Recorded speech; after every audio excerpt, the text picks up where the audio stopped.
দেশব্যাপী ব্যাংক ধর্মঘটে ডাক দেওয়া হয়েছে মঙ্গলবার। মুর্শিদাবাদের বহরমপুরেও ব্যাংক ধর্মঘটের প্রভাব পড়েছে। ইউনাইটেড ফোরাম অব ব্যাংকিং ইউনিয়নের পক্ষ থেকে সপ্তাহে 5 দিন ব্যাংকিং পরিষেবার দাবিতে এই ব্যাংক ধর্মঘটে ডাক দেওয়া হয়েছে। বহরমপুরের বিভিন্ন ব্যাংক এবং এটিএম শাখাগুলিকে বন্ধ করে সেগুলিতে পোস্টার লাগিয়ে এই ধর্মঘট পালন করা হচ্ছে।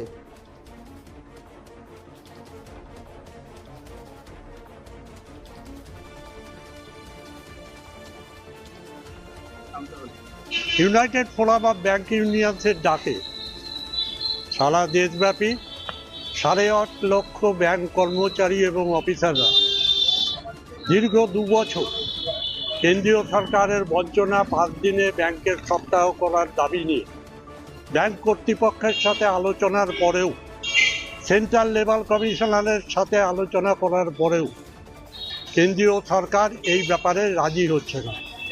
ভারতবর্ষের বুকে বিভিন্ন সংস্থায় আপনারা জানেন যে 5 দিনের সপ্তাহ চালু আছে। বিদেশে বিভিন্ন জায়গায় ব্যাংক শিল্পে আজকে 5 দিনের সপ্তাহ চালু আছে। আর সেখানে দাঁড়িয়ে দীর্ঘ 2 বছর বিভিন্ন আমরা বিভিন্ন সময়ে বিভিন্ন ডেমনস্ট্রেশন থেকে আরম্ভ করে, পোস্টারিং থেকে আরম্ভ করে 5 দিনের ব্যাংকিংয়ের সপ্তাহের দাবিতে আমরা দীর্ঘ আন্দোলন করছিলাম। এবং গত 22 এবং 23 তারিখে সিএলসিতে আমরা চেষ্টা করেছিলাম যে এই ব্যাপারটাকে মিটিয়ে নেওয়ার জন্য, কিন্তু সরকার এ ব্যাপারে একবারে শিল্পপতি, মাল্টিন্যাশনাল এবং কর্পোরেট এদের চাপে পড়ে ব্যাংকের 5 দিনের সপ্তাহ করতে রাজি হচ্ছে না।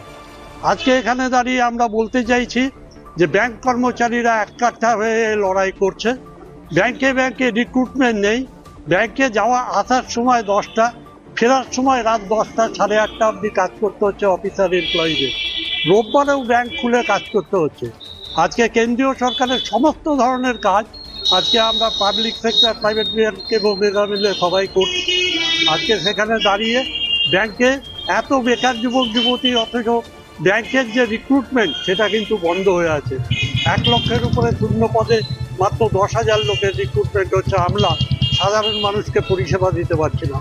সাধারণ মানুষের টাকা যেখানে জমা আছে সেই টাকা আজকে কর্পোরেট এবং মাল্টিন্যাশনালরা লুট করছে এবং তাতে মদত দিচ্ছে কেন্দ্রীয় সরকার। অজান্তে আপনারা দেখতে পাবেন যে প্রতি বছর প্রায় 6 লক্ষ 7 লক্ষ কোটি টাকা কর্পোরেটদেরকে মুকুব করা হচ্ছে।